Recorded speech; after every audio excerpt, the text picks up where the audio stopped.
Today's episode is going to be completely different because I've got a couple of sick notes in my family, which means I've got nowhere to sit in private and just talk to you guys. So we're in the car. And that means no professional lights, no backdrop, no candle that I can aesthetically blow out at the end of my episode. Just me, you, sitting in the car. And yeah, I'm not happy about it either. So today we're talking about Richard Ramirez. And I mean, I do a lot of research when I'm about to do an episode on a serial killer because I want to know everything that there is to possibly know, or everything that I can find about that person. And normally I'll spend my evenings, I'll dedicate the evenings and I'll just spend the whole evening just writing, learning, rewriting, because that's how I learn, is when I write things down, they can kind of stay in my brain a little bit more. But this case was very, very different. I had to take a lot of breaks. It's so graphic, and I think normally I can, when I'm working on a serial killer case, I can disassociate and almost think of it as a character and a film that I've watched. But the case of Richard Ramirez was so different, and I wasn't able to do that. It was all just so graphic, and I was far too easily able to visualize myself in these positions, or people that I love in these positions, or even these people that I don't know who it truly happened to. I could visualize it, and it was, yeah. In fact, this episode definitely needs a trigger warning, so it is graphic. He did things that you couldn't even imagine, and I'm going to tell you all of it. And if you think that might be too much, maybe switch off now, or maybe even just save this and come back later and watch it in parts, because I know that I'm going to be recording it in parts. I've got a calf behind me, and every time things get a little bit too heavy or a little bit too much and I'm visualizing too much again, I'm just going to get out and go and get a coffee and just take a little break. So this is going to be recorded in parts, and it might be a little bit choppy, but it's just the way I've got to do it. It's really annoying. I want to get into the story, but I've got a van that's parked next to me and a whole car park full of empty spaces. And he keeps getting in and out of the van. And every time he walks past, he looks at me, because he can see that I've got a little setup going on in here, I think. It's really off-putting, and I can't possibly start while he's here. And don't worry, I've read far too many true crime stories to sit here with my car unlocked, so it's locked and I'm safe. You won't believe it. He's just gone to the back of his van, got out a little pot of pasta from the back of his van. God knows why that couldn't have stayed in the front. Maybe he's got a fridge in the back, I don't know. And he's just going to sit up front, turn the engine off, and I guess he's staying now, so let's just get on with it. Richard Ramirez was born on the 29th of February 1960 in El Paso, Texas. And I think the only place to start when you're talking about a serial killer is their childhood, because we need to understand what shaped him, whether he was born evil or whether it was his environment, his upbringing, the people he surrounded himself with, his home life. What made him a serial killer? Richard was physically abused by his father. His dad would knock him unconscious multiple times before he was even 6 years old. And then on an occasion when he was really young, he was climbing up a chest of drawers and he pulled it over onto him. And I've heard this happening a few times. People say you're supposed to nail the drawers to the wall because it happens. And it is really scary. So he cracked his head open.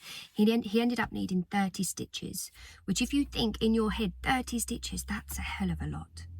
Not compared to what some of his victims needed, but it's still a hell of a lot. So he needed 30 stitches in his head at 6 years old. He then, within a year of that happening, was cracked on the head with a swing and bust his head open again. And then at 10 years old, he was actually diagnosed with a form of brain damage because of these incidents and because of what his dad did. Now, just to go a little bit more in depth about this brain damage, because I've got something written down here, he had temporal lobe epilepsy, increased aggression, hypersexuality, and impulse control issues. That was definitely the case. So at the age of 10, Richard started to run away from home, to get away from his dad. He was petrified of his dad.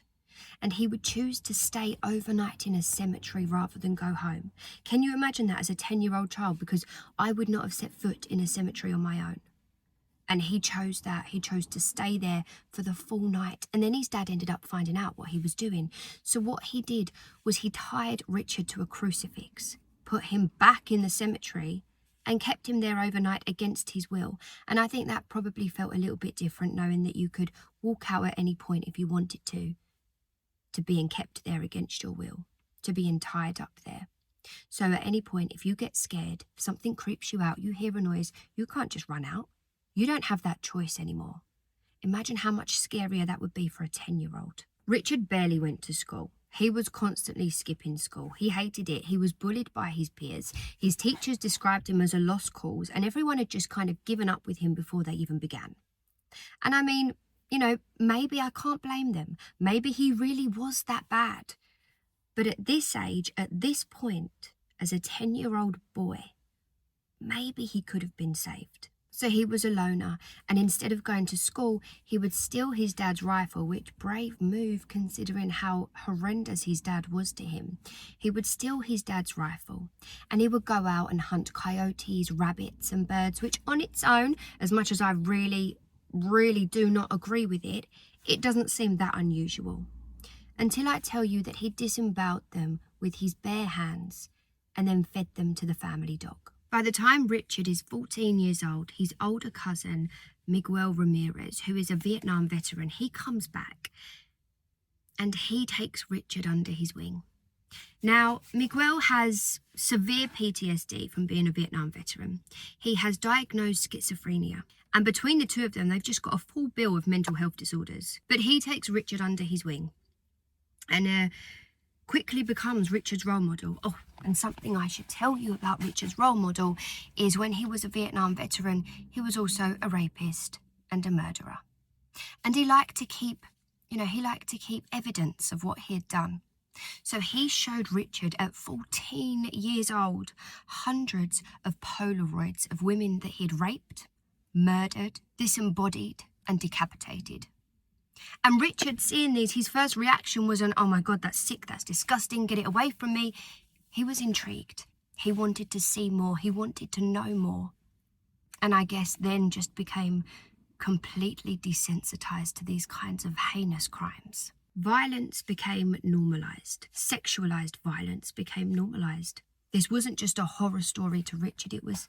He was being mentored, and he wanted it. And he wanted to know more. He wanted to know every detail about every step of the way, how Miguel did it.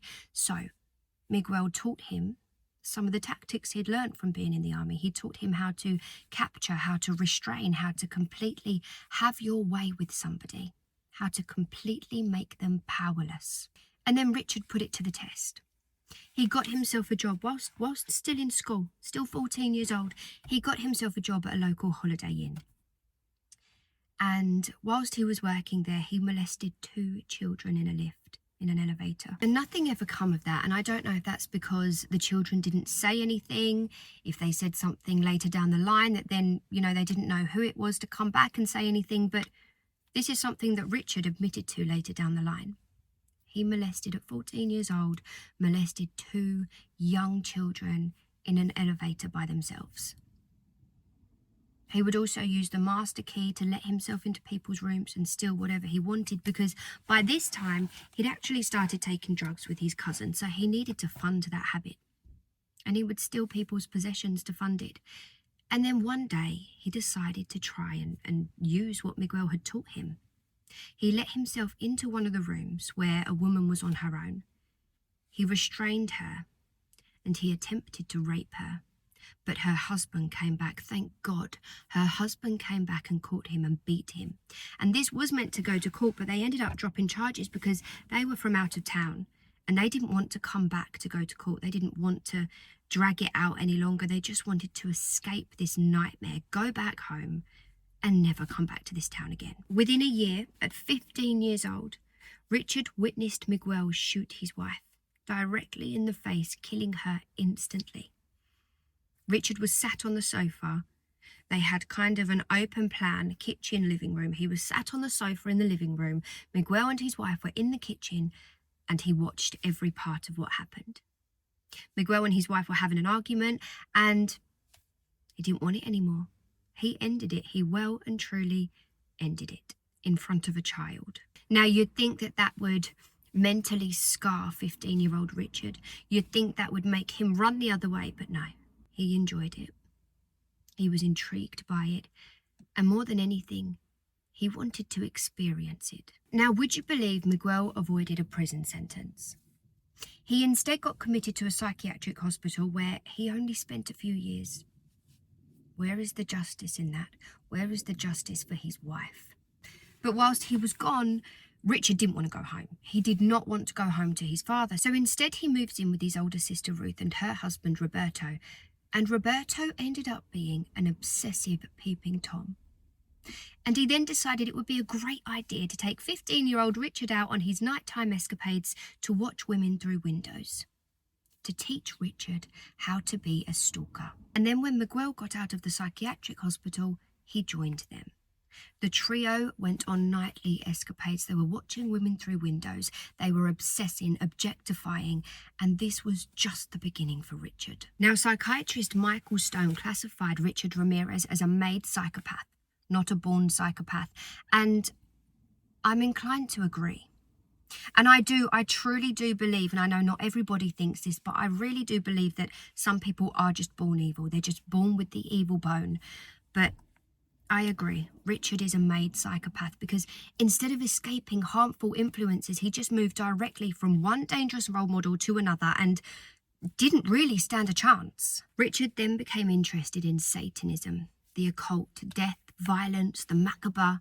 These interests later became central to his public identity. He frequently referred to Satan during crimes and trial proceedings, and I think that's why stories that involve real people will always scare me so much more than the paranormal. Real people doing real evil crimes. He truly believed he was doing the work of Satan. In 1982, at just 22 years old, Richard by himself relocates to California, and this is where he develops a severe cocaine addiction. And of course, just like before, he needs to fund that addiction. This marks the beginning of the period immediately preceding the Night Stalker murders. By the time Richard arrives in California, the ingredients were already there.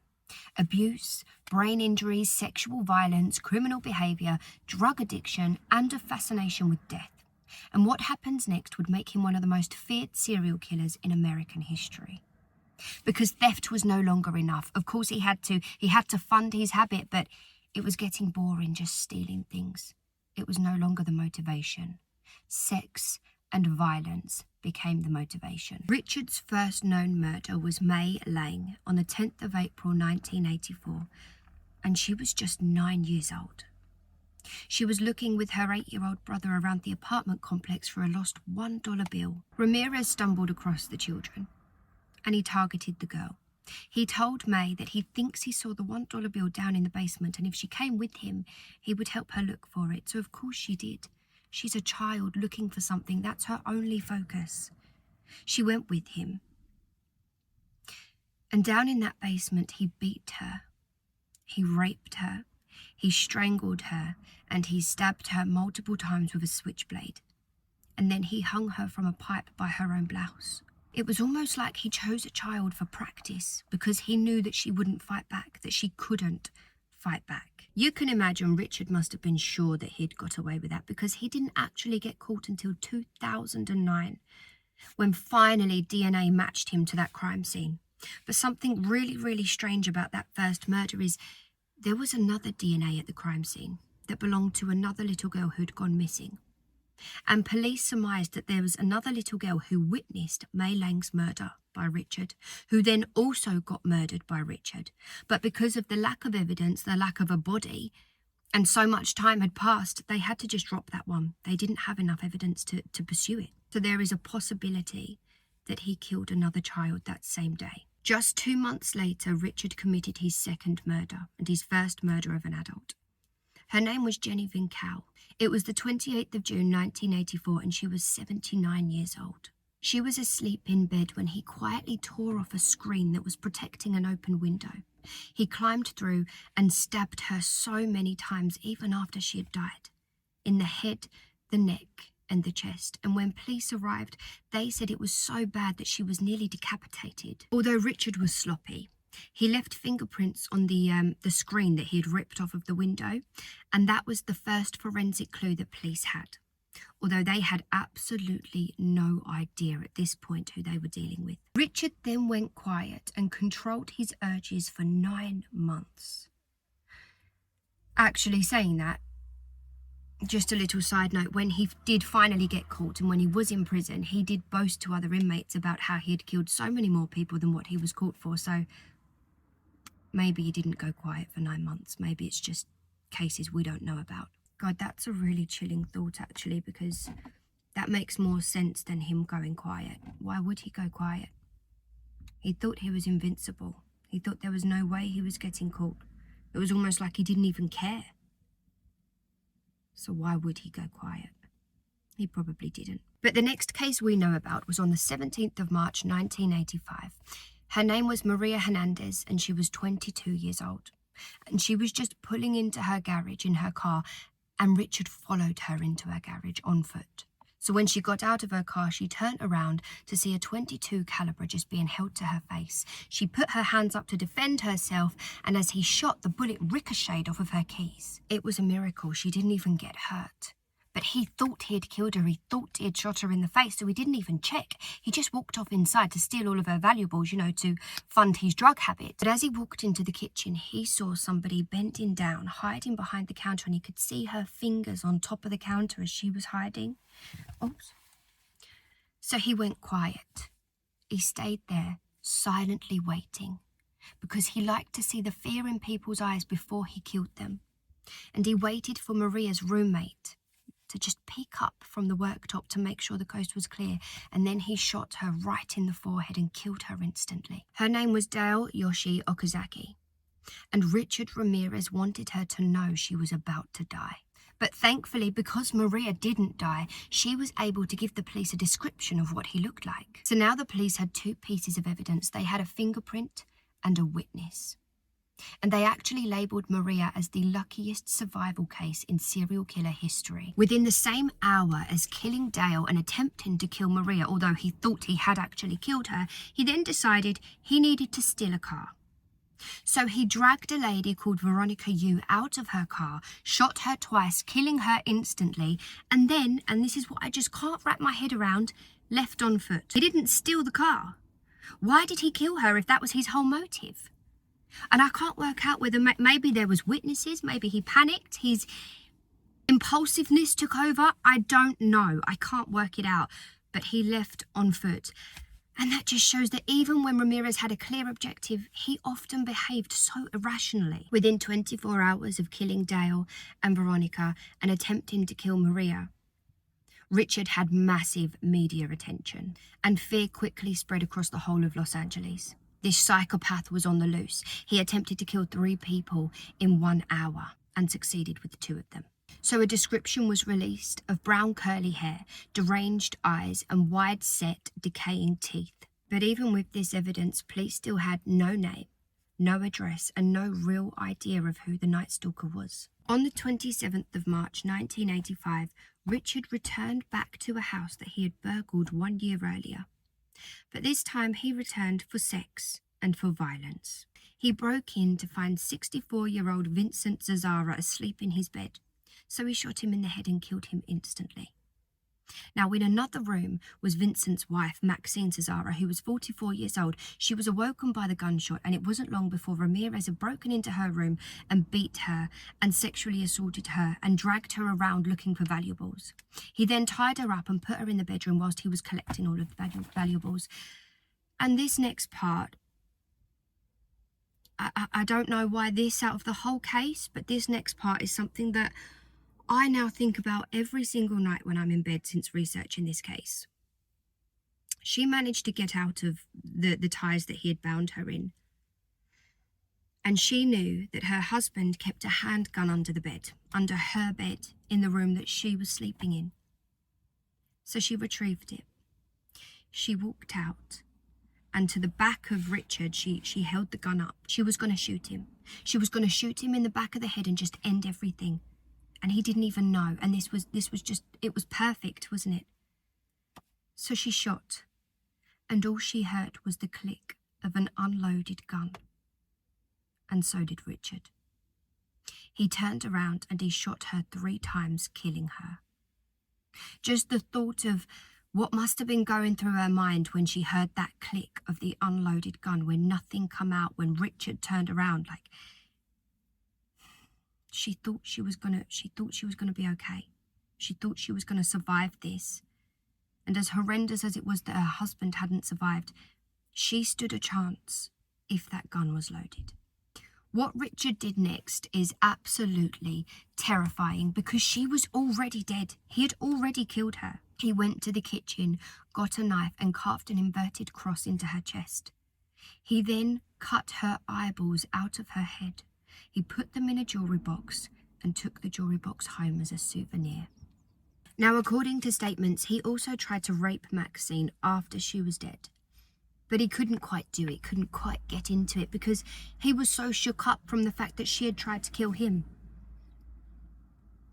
So he stopped and left, but not before leaving behind his first shoe print, which police would then match up to an Avia trainer. Now, although police have 3 clues, 3 pieces of evidence, we've got the fingerprint, we've got an eyewitness who had a description of the murderer, and we've now got a shoe print. But you need to remember that the police at this point have no idea that this is the work of a serial killer. They have no idea that it's the same person committing all of these murders. So nobody knows just yet to match these clues up. On the 14th of May 1985, William and Lillian Doy were both at home asleep in their beds. Lillian was disabled, and William, her husband, was her sole carer. She needed him. Richard broke in and he beat William with his bare hands until he was unconscious and then shot him in the face to kill him. And then he went to find Lillian, who had no means of escape. She was disabled. She couldn't get up and walk out. He turned her over and he put a pair of thumb cuffs on her behind her back. I had never heard of thumb cuffs before, and the thought of them just does something to me, makes me want to fucking jolt out of my seat. He had her hands tied behind her back with thumb cuffs. Can you imagine? Imagine, like, handcuffs is bad enough, but imagine having your hands bound together just by your thumbs. It doesn't matter if you break your thumbs, how much you pull, you cannot get them out. And when I actually looked into thumb cuffs, their sole purpose is to maximize pain. He raped her while she was laying on her front with her hands tied behind her back by her thumbs. And I know I've said that a couple times now, but I can't visually make that go from my head. When the police finally found her and she did survive, they said that her thumbs were completely cut open from these thumb cuffs because she was trying to pull against the restraints as you would. He wanted full power, full control, and he had it. Every single time he had it. Not even 2 weeks later, on the 29th of May, Richard broke into the home of 2 elderly sisters, 83-year-old Mabel Bell and 81-year-old Florence Lang. Florence was also disabled and Mabel was also her carer. She looked after her younger sister. Richard broke in. He took a hammer that was in their kitchen and he beat them both viciously. Then he tied them up and repeatedly electrocuted them with a live cable. He just enjoyed the torture. He enjoyed having that control over somebody. He enjoyed inflicting the pain, seeing the looks on their faces, the fear, seeing how scared they were of him. He also sexually assaulted them and took a lipstick and drew a pentagram on Florence's thigh. This was no longer just killing. He was setting the scene for Satan. The 2 sisters were found by police 2 days later, and somehow they were still alive, comatose, but alive. They were taken to hospital, and both ladies ended up dying in hospital. The very next day, he broke into 42-year-old Carol Kyle and her 11-year-old son's house. And I know it is just as bad no matter who he's done it to, no matter what their age is, but when you hear about it happening to a child, oh my God. So he breaks into Carol's house. She's got her 11-year-old son there. He ties them both up together, then completely ransacks the house, looking for every single valuable that he could possibly take, and he does take everything. He then unties them, throws the 11-year-old in a closet and tells him to stay there. He then comes back, rapes Carol, and when he's finished, when he's had his way, he gets the 11-year-old back out of the closet, ties them back up together, but leaves them alive. he runs. And now the police have 2 more eyewitnesses who describe the exact same person as Maria. Just over a month later, on the 2nd of July, he then breaks into the home of 75-year-old Mary Louise Cannon. He bludgeons her to death while she's sleeping with her own lamp. And then he goes into her kitchen and gets a 10-inch butcher knife and stabs her repeatedly over and over and over again, even after she had died. He just kept stabbing. He was enjoying the brutality of it. That was his motivation now. And then 3 days after that, he was ready to go again, but this time with 16-year-old Whitney Bennett. She was asleep in her bed. He snuck in and he beat her unconscious with a tire iron. He then grabbed the cord from her phone and her home phone and started to strangle her. But this next bit is very interesting. Whilst he was strangling Whitney with the telephone cord, sparks emitted from the cord, and at that moment, Whitney started to breathe again. And Richard Ramirez, that scared the life out of him because he saw that as divine intervention from Jesus himself. So he fled the scene, he ran. And although Whitney needed multiple operations and actually had 478 stitches just in her head, she survived. I would love to tell you that this divine intervention made him reevaluate what he was doing with his life. But no. 2 days later, he was breaking into the home of 60-year-old Joyce Nelson. He found her asleep on her couch and he stomped her to death. He didn't even use weapons. He just stomped on her head so hard and so many times until she died. But this is the murder that linked all of the others together. This was the first time the police realised they were dealing with a serial killer, because he left an avia shoe print on Joyce's head. That same night, he broke into the home of 63-year-old Sophie Dickman.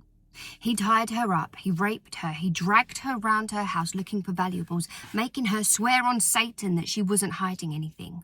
And by the summer of 1985, Southern California was in a state of panic, because he had no real victim type, no predictable method, and no obvious patterns. Children, elderly women, couples, men, women, nobody was safe. Just over 1 week later, he broke into the home of Layla and Maxon Nilding. They were both asleep in their beds. He burst into their bedroom and hacked them to death with a machete he bought for the occasion. And that same night, he then broke into the Covenant family home. He shot the dad in the head, raped the mum, tied the 8-year-old son up, and then dragged the 8-year-old around the house looking for valuables, making him swear on Satan that he wasn't hiding anything. And then on the 6th of August, he broke into the house of 30-year-old Chris and 27-year-old Virginia Peterson. He burst into their bedroom, he shot Virginia in the face and shot Chris in the neck. He thought he'd killed them both, and as he went to leave, Chris grabbed him and he fought back and somehow managed to do all of that while still avoiding 2 more shots. In the struggle, Ramirez managed to get free and run, but Chris and Virginia both survived. 2 days later, he breaks into the home of 27-year-old Sakina and 35-year-old Elias Abawath. It was sometime after 2:30 in the morning. He goes into their bedroom, he shoots Elias straight in the head with a .25 caliber handgun, and he severely beats Sakina. And then he started to rape her, until their 3-year-old son walks in the room. So he stops, ties the son up, and then continues to rape his mum. And when he's finished, she had just enough strength to untie her son and tell this tiny little 3-year-old to go to the neighbour for help. And he did. And now we have so many eyewitnesses, but still no suspect. On the 18th of August, he then goes and breaks into Peter and Barbara Pan's house. He shot Peter in his sleep, shot him dead as he did with the men. He got rid of them straight away. He then beat and raped Barbara, and when he was finished, he shot her in the head. But she survived. She survived, and I have to really revel in the survivors of this case because there aren't many. There's so much death and darkness in this case that you just have to cling on to those survivors. On his way out, Richard left another shoe print, that same size 11.5 Avia trainer. This next part of the case that I'm going to tell you is a game changer.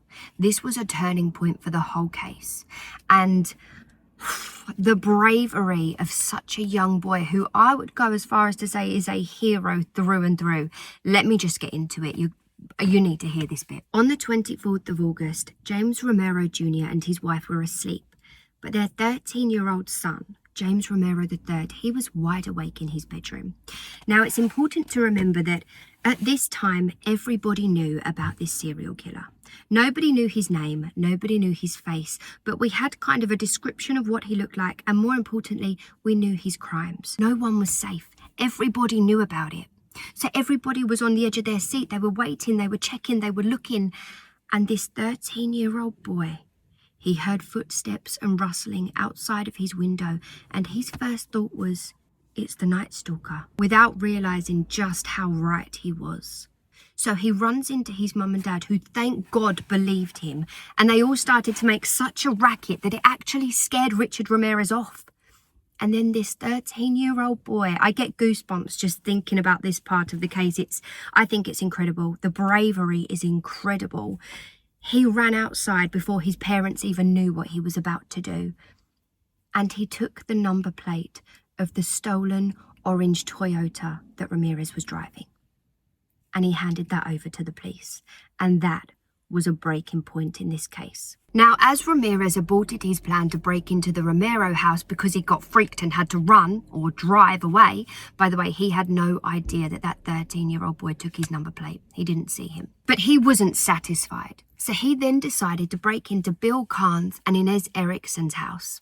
He shot Bill 3 times in the head. He then tied Inez up, beat her, raped her, and made her confess her love for Satan. And then he purposely left her alive and told her that when the police get here, tell them the Night Stalker was here.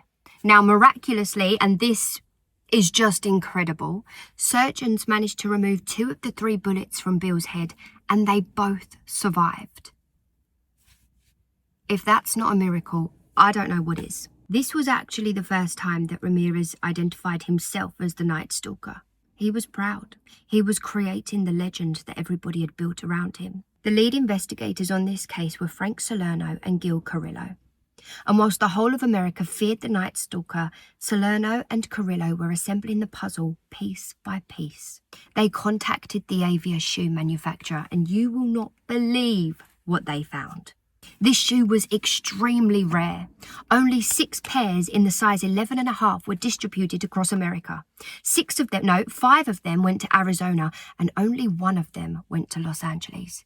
Imagine finding out that the serial killer you're chasing is wearing a shoe that only 6 people in the whole of America are wearing.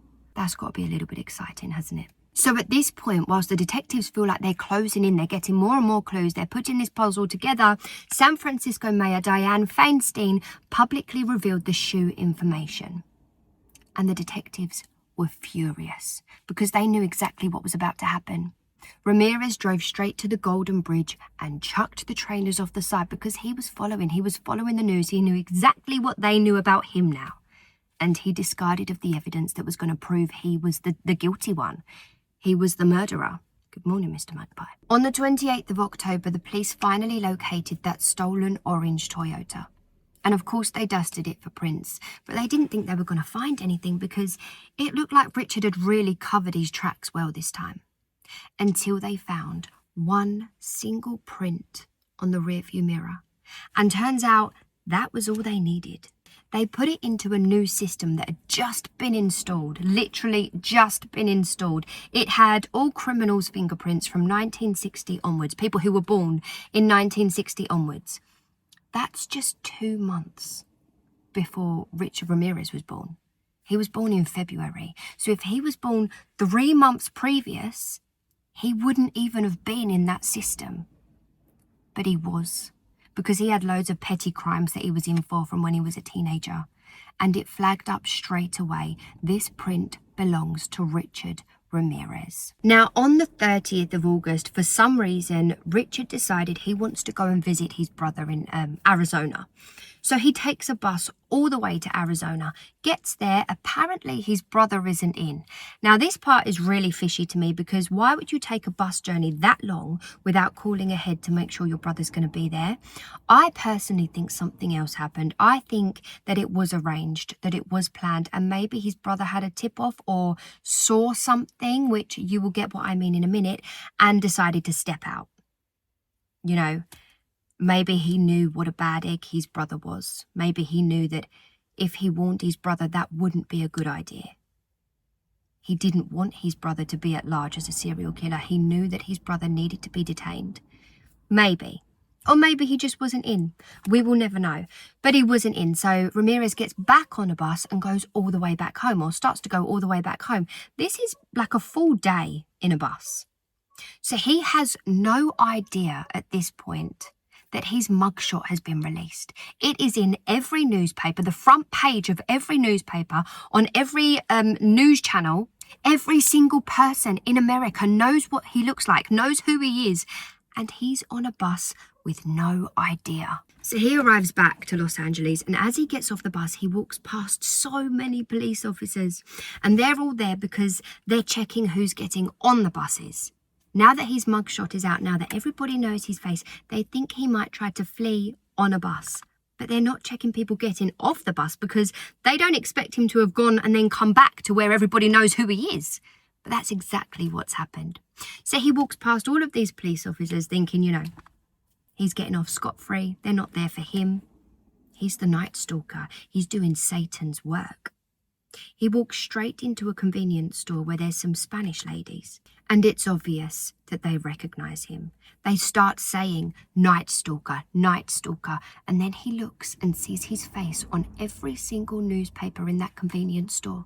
So he turns and runs. He runs straight over to an unlocked Ford Mustang. He jumps in and he thinks he's about to escape. But by now, these Spanish ladies are pointing, they're screaming, and everybody understands what's going on. Everybody is now watching Richard, and they recognize him. He gets pulled out of that car by 2 civilians, and then 10 people jump on him and they beat him. They beat him with fence posts, with literally anything they've got nearby. Their fists, metal bars, everything. They are beating this man. One of the most feared serial killers in America was ultimately caught by the community that he tried to terrorize. Poetic. On the 22nd of July 1988, Ramirez had his first appearance in court, where he drew a pentagram on his hand, held it up and shouted, "Hail Satan." After that, when he was next due in court, he was telling everybody that he was going to bring a gun. He was going to smuggle a gun somehow, whether it was him or somebody else. There was going to be a gun in that courtroom, and he was going to shoot the prosecutor. Now, this was not a man who you disbelieve. I mean, the past proves itself, right? So everybody believed that he was going to try and do this. So they had metal detectors installed outside of the courtroom. Everybody had to walk through them, and there was no gun. But one of the jury didn't turn up that day. A lady. And when it was looked into, it was discovered that she was shot in the face in her flat where she died. So everybody thought that this was the work of Richard Ramirez, that he had somehow commandeered somebody else to go and do it for him, maybe a copycat, maybe someone who admired him, maybe somebody he took under his wing. Every member of that jury was scared. They didn't want to turn up to court, but they had to. And after being in court, they didn't want to go home. They were scared of what was going to happen when they went home. But it did turn out that it was a complete coincidence. The female member of the jury who got killed, it was actually her jealous ex-boyfriend who turned up and shot her. Nothing to do with Ramirez, but can you imagine? You would definitely think it was. On the 20th of December 1989, he was convicted of 13 murders, 5 attempted murders, 11 sexual assaults, 14 burglaries, and convicted on all 43 charges. And his sentence was death in a gas chamber. And just a little interesting fact, this was actually the most expensive murder trial in California history at the time, up until O.J. Simpson, but it actually cost approximately $1.8 million. Now, something that absolutely infuriates me about what happened after this case is that Ramirez gained fans. Women who loved him, who fancied him, who admired him and what he did. He would receive thousands of love letters, and one woman in particular, a lady called Doreen Leoy, and I think I'm saying that right, Doreen Leoy. She was a magazine editor, and she became absolutely obsessed with Ramirez during his trial. She would send him letters all of the time, and eventually he would answer, and then she would go and see him, and they ended up getting married. And she said that when he died, when he was sent to his death in the gas chamber, she was going to kill herself and she was going to go with him. But she ended up leaving him because she found out that his first victim was 9 years old. And that was what did it, because the rest didn't matter. I mean, maybe you can work that one out. After being sentenced, Richard made a statement to some reporters. He said, "Big deal. Death always went with the territory. See you in Disneyland." And on June the 7th, 2013, at 53 years old, he died of chronic hepatitis C infection and a long history of substance abuse. He was in Marin General Hospital in California, and he died before his execution could take place. His body wasn't claimed, so it was cremated. And the man who spent years demanding attention and creating fear died quietly in a hospital rather than in California's execution chamber. Despite the mythology that has grown around him over the decades, Richard was not a criminal genius. In the end, he was brought down by fingerprints, eyewitnesses, shoe prints, forensic evidence, and ordinary people who refused to let him get away with this anymore. The man who spent so long terrorizing communities ultimately was caught by one. As always, it's important to remember the victims at the center of this story. Behind every headline, every court document, every true crime documentary were real people whose lives were forever changed or lost by one man's actions. Thank you so much for listening, and I will see you in the next episode. I love you. Bye.